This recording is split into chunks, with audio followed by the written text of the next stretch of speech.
د زکات د مسلې سره. او هغه دا چې دی وایي زه د کال حساب مې لګولی و چې کله کال پوره شي به زکات ورکوو او نصاب را سره و.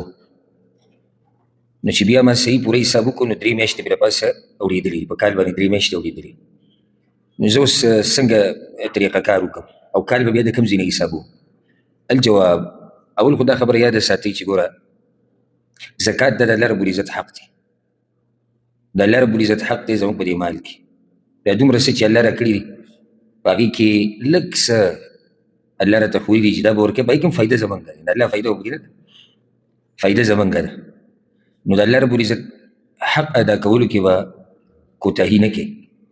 سبا بل سبا ته به نه اړې او ستا چې بچا حق یې نو ته ورته پرېږدي پورې نښتې او جرګې او جګړې او کله پکې قتل و قتال ته خبره ورسي. نو دا د هغه رب حق دی چې کوم رب دا مال لا کړی دی موږ. او مخکې ما تاسو ته ویلي بیا راته وایم چې ګوره چې الله ته دومره کړي او دومره احسان یې پته وکړو چې لا ته زکات ورکوې نو بیا پکې څنګه چې دی ته کوتاهي کوې او اخوا دېخوا کوې. نو دا د الله حق دی.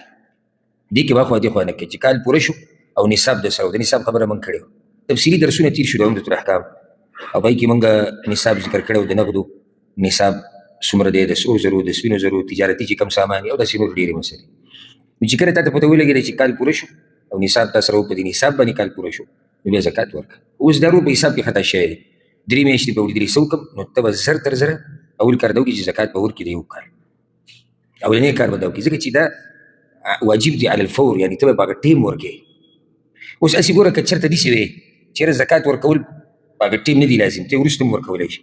نو هغه څوک چې زکات نه ورکوي او یو سړی دی د هغه زکات یو کال پورې نه دی ورکړی لیټ کوي لیټ کوي دې کې څه فرق دی؟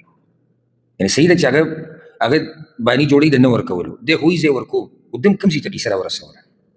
بله خبره دا ده چې د فقیرانو د حاجتمنو ضرورت دی دا د هغوی حق دی.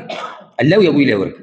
چې سړی غریب دی د هغه ضرورت دی چې هغه ته څه میلاو شي هغه به خپل ژوند روان کړي. ته نه زه به د دې کال او بل کال کې ورکړو او بل کال له به یې ورکړو نو د دې غریب هغه حاجت به څنګه پوره کېږي؟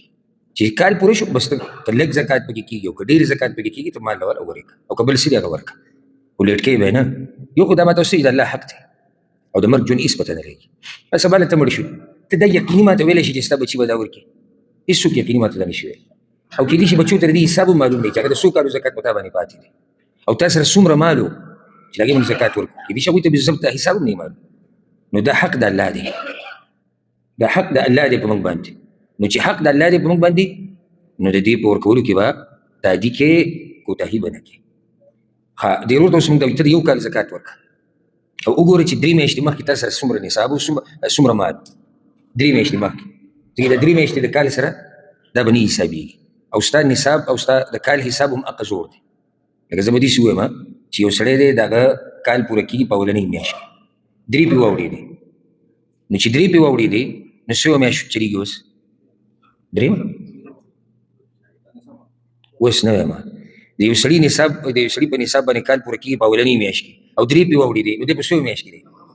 څلورمه کې په څلورمه میاشت کې دی. نو دی به حساب اوس د دې د لاسه نه بدلوي. د 3 میاشتې خو زیاتي دي دا خو د نوي کال هغه حساب دی. نو دې حساب به مقزوري اولنۍ میاشت کې به د کال هغه پوره کېږي والعلم عند الله.